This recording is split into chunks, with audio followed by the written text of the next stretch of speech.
Aloha, this is Joshua Bowles with Lyric Woodwork and Snake Road Sawmill. I just wanted to share one of our projects we've got going on in the shop right now. This is a kitchen island. It's actually a massive island. It's about 64 inches wide by about 8 foot in length. Monkeypod, you can see this is just my absolute favorite Monkeypod when it's dark like this. That always tells me it was a really old tree. I think the coloring on this one is really striking. And there was a bit of thought I put into this one because, you know, when you have two pieces, like when you have a piece this big, there's the opportunity for one, there's expansion contraction. And that's, at these joints. And then also with a significant cantilever of making sure it has structural integrity as it sticks out about 20 inches.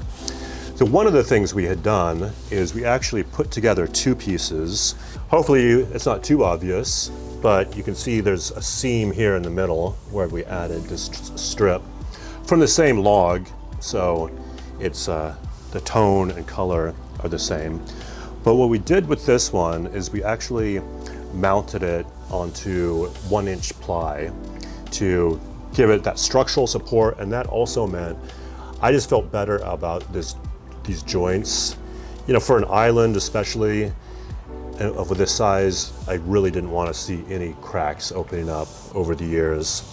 And so I feel like having that solid underlayment really would restrict the expansion contraction. The other detail that we did that's a little bit different is we actually put an edge banding all around it. Partly we had to hide that 3/4 ply, but again, really being mindful in matching up the wood and the seams.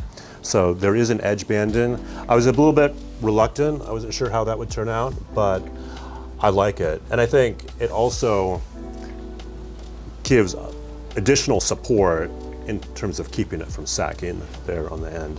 So I think there was a couple of good decisions that we made, and we're gonna deliver this tomorrow after a final polish and wax. And yeah, with this one, you know, there's a previous video about finishes, and one of the daring insights is that there's not one finish that goes for everything. It depends on the type of wood, the application, a whole host of other things. So you have to have like a quiver full of different finishes and know which one to use when. This one, we used Rubio Monocoat, 2 coats, and then what I've been doing for all the projects is using this black diamond ceramic is the final finish. And I find it really does enhance the color just enough, and it does form that hard shell so that it's super durable. So that's a few notes on this kitchen island, and if you'd like to learn more about what we do here, please subscribe to our channel and feel free to stop by and visit us here at the shop.